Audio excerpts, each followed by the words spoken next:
Господи, обереги наш дом, Господи. Господи, что все прошло мимо нашего дома. Господи, защити нас и огради, Господи.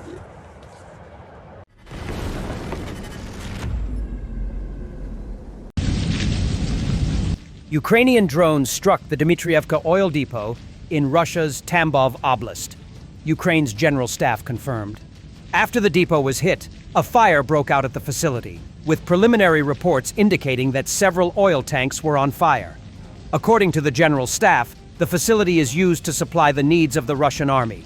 Tambov Regional Governor Yevgeny Pervyshov said debris from a drone fell on an oil depot in the settlement of Dmitrievka, sparking a blaze. Telegram channel Astra reported that the Nikiforovskaya oil depot was targeted in the drone attack. Pervyshov did not report any casualties and said fire crews and law enforcement officers were deployed to the site. He did not provide additional details. Ukrainian and Russian Telegram channels circulated footage they said showed an explosion and fire. The general staff also reported that a technical observation post on the MSP-4 offshore platform in the Black Sea was hit. According to preliminary information, an unknown number of personnel were killed, and radio equipment on the floating drilling rig Savash was hit. Additionally, overnight, fuel reservoirs were damaged in the Voronezh Oblast, according to local authorities. Voronezh Regional Governor Alexander Gusev said that 4 drones were detected and destroyed in 2 districts of the region. He added that in one of the areas, several fuel tanks were slightly damaged. No casualties or fire were reported. Ukraine has routinely targeted oil facilities in Russia in an effort to disrupt Moscow's military logistics and supply lines, as well as one of the key revenue sources fueling the Kremlin's war effort. Господи, обереги наш дом, Господи. Господи, что все прошло мимо нашего дома. Господи, защити нас и огради, Господи. The most effective way to pressure Russia is through continuous weapons deliveries to Ukraine and strict economic sanctions, NATO Secretary General Mark Rutte said ahead of the North Atlantic Council meeting at the level of foreign ministers. The best way to put pressure on the Russians is by doing 2 things. One is making sure that Russians understand that a weapon flow into Ukraine will keep on going, Rutte said. The U.S., with support from Canada and Europe, is already sending critically needed equipment, while Europe and Canada are also working separately to support Ukraine's defense capabilities.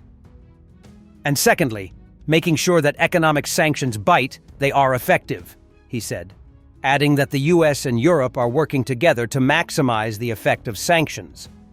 Rutte emphasized that this dual strategy will change Putin's calculations and help accelerate the end of the war.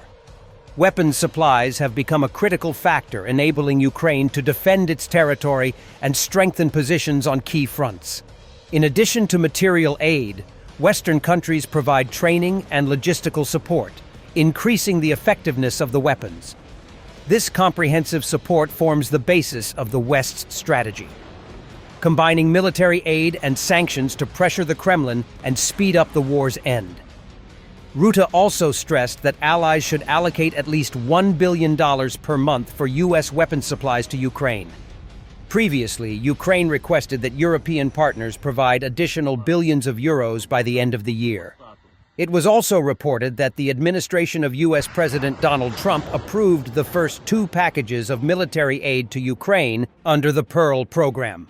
Moreover, the European Union has adopted new initiatives to strengthen Ukraine's defense capabilities, further enhancing its ability to resist aggression.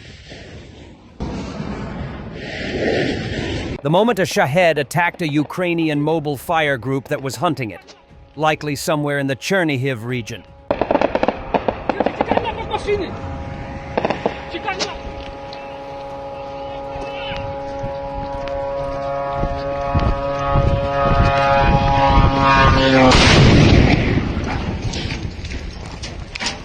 Пизда машине.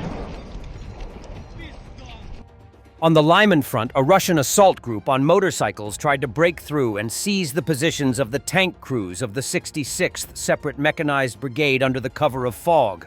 As a result, Ukrainian defenders tore the enemy to pieces, destroying 12 motorcyclists. Fighting around Lyman remains fierce. According to the 3rd Army Corps of the Armed Forces of Ukraine, Russian claims of a breakthrough into the city are false.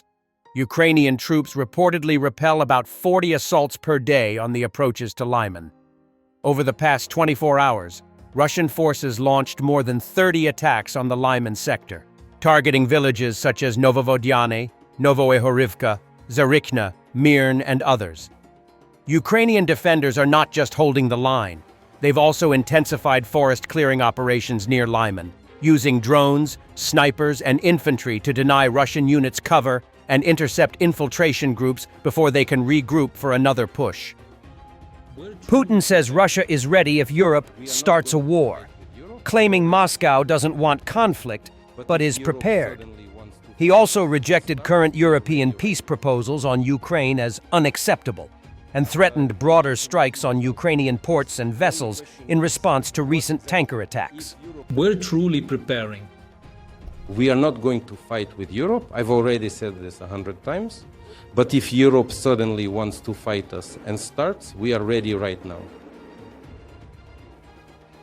There can be absolutely no doubt about this. The only question is, what exactly?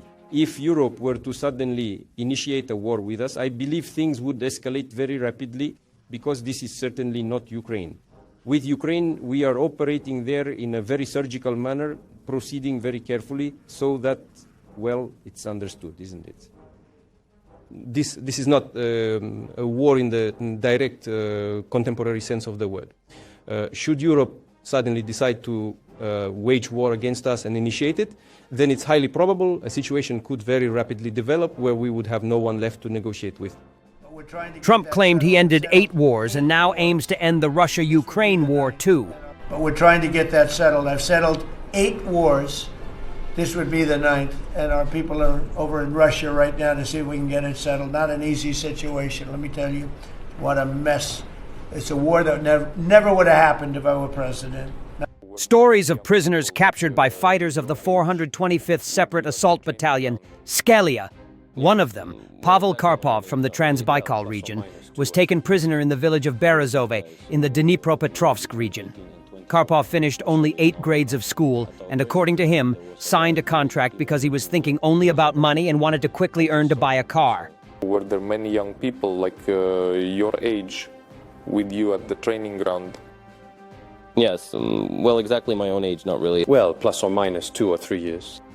A lot of guys were between 18 and 21, especially in our company. At our training ground, there was a guy who wasn't even 18 yet. He was about to turn 18. I just saw him, that's all. He called his guy, his name is Kirill. I remember exactly, our platoon leader. He brought him out, says, "Did you know that this person is 17 years old?"